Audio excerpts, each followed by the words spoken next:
উমানন্দ মন্দিৰত উপস্থিত সাংসদ বিজুলী কলিতা মেধি। উমানন্দ মন্দিৰত আজি উপস্থিত হ'ল গুৱাহাটী লোকসভা সমষ্টিৰ নৱনিৰ্বাচিত সাংসদ বিজুলী কলিতা মেধি। পুৱাই নদীৰ ঘাটেৰ স্বামীৰ লগত উপস্থিত সাংসদগৰাকী। সাংসদ হিচাপে শপত গ্ৰহণৰ পূৰ্বে উমানন্দ প্ৰভুৰ ওচৰত পূজা অৰ্চনা সাংসদগৰাকীৰ। প্ৰধানমন্ত্ৰী মোদী আৰু ৰাজ্যৰ মুখ্যমন্ত্ৰী ডক্টৰ হিমন্ত বিশ্ব শৰ্মাৰ নেতৃত্বত আগবাঢ়ি যোৱা দেশৰ লগতে ৰাজ্যৰ ভাল কাম কৰি যাব পাৰে তাৰ বাবে প্ৰভুৰ ওচৰত সেৱা লয় সাংসদগৰাকীয়ে। উল্লেখযোগ্য যে সাংসদগৰাকীয়ে 18 জুনত সাংসদ হিচাপে শপত গ্ৰহণ কৰিব। পংকজ নাথৰ ৰিপৰ্ট, ৰাইজৰ বাৰ্তা।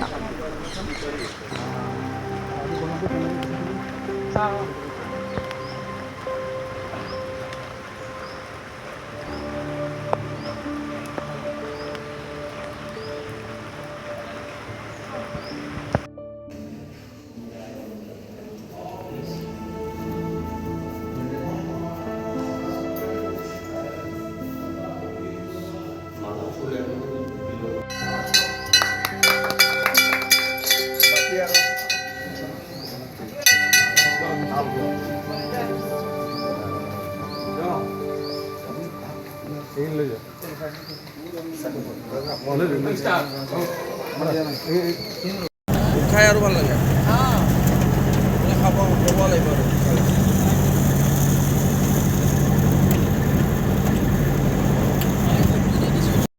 शिव मनोहरम रूपायम पतिगजतम उमानंद शिवाय नमो।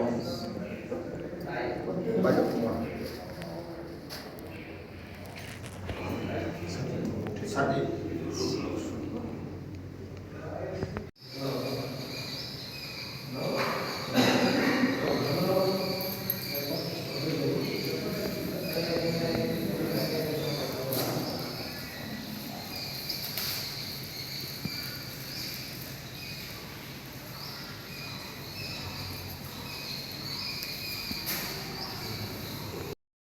হয়, আজি